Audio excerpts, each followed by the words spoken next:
The Jackson case gives us yet another example of implied assertions. And so it's kind of important to think about as you're looking at all the different ways these rules could come into play, thinking about different factual scenarios, how this could play out. And so the Jackson case gives us another really nice example. There was a carjacker who stole someone's car at gunpoint at a gas station. And at the gas station, someone was heard to yell out, well, the defendant had a gun pointed at the victim's head, and someone yelled out, "Don't do it, Kenny." And so the question is that statement an assertion? The implied assertion in "Don't do it, Kenny" is that I am speaking to Kenny. You are Kenny.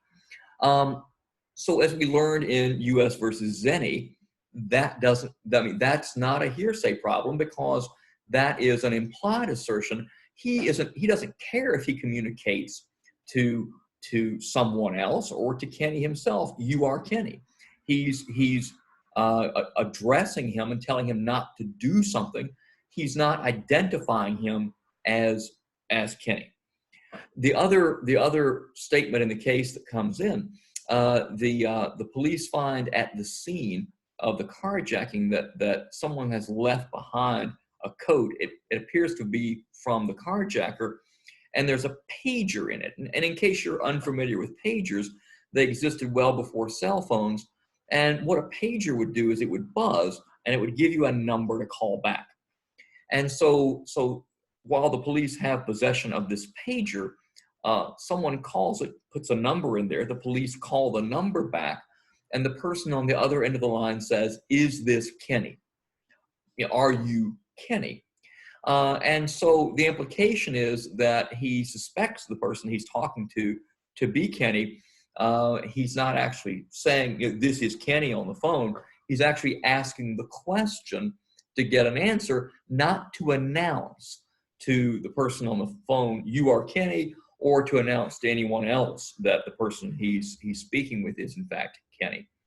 So with each of these statements, much like with Zenny, there are things that are being implicitly communicated, or there are things that are packed into the statements that are being made, but they come in as implied assertions, because the person saying them is not communicating anything.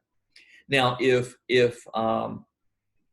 we're trying to offer this for some other purpose, if we're trying to show that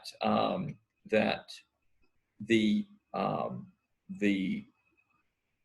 carjacker was warned not to shoot, then we wouldn't worry about the implied assertion at all. If the warning to him is somehow relevant, much like if the contract with Zenny to bet on a horse, if we're trying to prove the existence of a contract, then we don't have to worry about implied assertions at all. But here, we're not trying to prove that Kenny was warned. If so, then that statement would stand on its own as a verbal act, or as a statement offered for the effect on the hearer. We're offering it to show, in fact, that this is Kenny.